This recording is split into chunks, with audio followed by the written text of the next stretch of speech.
agaasimaha wasaaradda caafimaadka Soomaaliland Dr. Maxamed Cabdi oo soo gaadhay magaalada madaxda gobolka Sanaag ee Cerigabo kaasi oo ujeedada socdaalkiisu salka ku hayo kuurgalida iyo soo kormeeridda xarumaha caafimaad ee gobolka waxaana ugu horeynba agaasimaha caafimaadka Soomaaliland uu soo kormeeray cusbitaalka magaalada Cerigabo kaasi oo muddooyinkii u dambeeyay ay ka socotay dib u dhis iyo casriyeyn waxaana uu halkaasi agaasimuhu warbixin la xiriirta xaaladda cusbitaalka ku siiyay isduwaa wasaaradda caafimaadka ee gobolka Sanaag Dr. isbitaalka guud ee Cerigabo waxaa jooga oo nagu soo booqday agaasimaha guud ee wasaaradda horumarinta iyo caafimaadka Dr. Maxamed Cabdi Xergeeye ujeedadiisu ay ahayd in uu dhammaan gobolada dalka kormeero siday u soconayaan hawlaha adeegga caafimaadka oo ay ahayd monitoring ama dabagal ama haday dhismo soconayso ama haday shaqo soconayso ama haday barnaamijka dhan tahay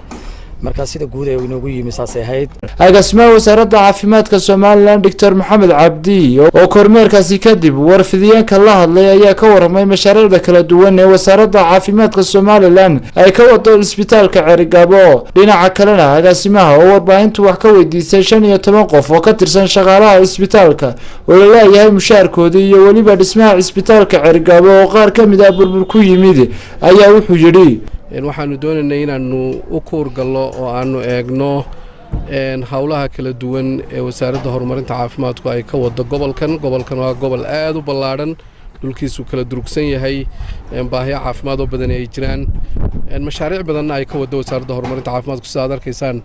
dhismaha weyn ee socda oo ah cusbitaal aad u weyn oo lacag aad u badan ay ku baxaysay oo iminka gabagaba ku dhow bal inaanu eegno hawshaasi halka ay marayso daawooyinkii oo yimid iyaguna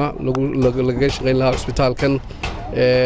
inaan eegno shaqaalaha inaanu la kulanno oo aanu aragno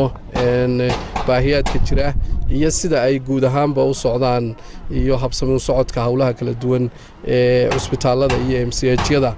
iyo shaqaalaha iyo dhinac wal oo ay wasaaradda horumarinta caafimaadku ay qayb ka tahay inaanu eegno ayaanu doonaynay waanu la soconaa shaqaalaha 15 ah ee mashruuca SDF marka hore qorshaysnaa inay mushaar ka helaan laakiin aan wali mushaarkoodii helin gobolka waanu kala hadalnay maamulka gobolka oo imka barasaabka waan ka wada hadalnay maayarka waan ka wada hadalnay maamulka gobolka ee xagga wasaaradda caafimaadka waan ka wada hadalnay waxa jira caqabado ay u soo geli waayeen dadkan dad la doorto gooni loola baxay maaha intii kalaba way heshay dhowr iyo 50 qof ama dhowr iyo 30 qof oo kalaba way heleen waxa jira xilligii la madax taabanayay mashruuca sanduuqan horumarinta caafimaadku ninkii khabiirka ahaa uu soo diray ay yiraahdeen shaqaalaha noo eeg waqtigii uu yimid ayay dadkan qaar ka mid ah maqnaayeen qaar ka mid ah isku bedel ayay ku yimaadeen oo magacoogii magacaan ahayn ama aabahoodoo dhintay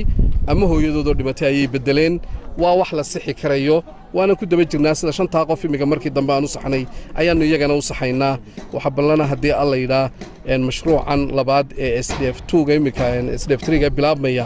inay ka heli doonaan mashruucooga ay ka heli doonaan mushaarkooda dhismo kasta marka uu socdo waxa weeyaan cidina way dhisaysaa cidna contract baa la siiyaa cidna way ilaashanaysaa wixii SDF ayaa mashruucan bixisay way daba socotaa shirkad baa la siiyay cidda loo dhisayaa waa wasaaradda caafimaadka ownershipkii annaga waanu daba soconaa waanu eegaynaa haddii meel dilaacdo waa lagu celinayaa waa la hagaajinayaa hadday meel xumaato waa la hagaajinayaa marka waxaan u soconaa qayb ay ka tahayba inaanu hagaajino waxyaalaha qaldan dilaacna meel la dhismay lagama waayo Saciid Muuse Faarax Saciid Qurbaawi Badda Cas TV Cerigabo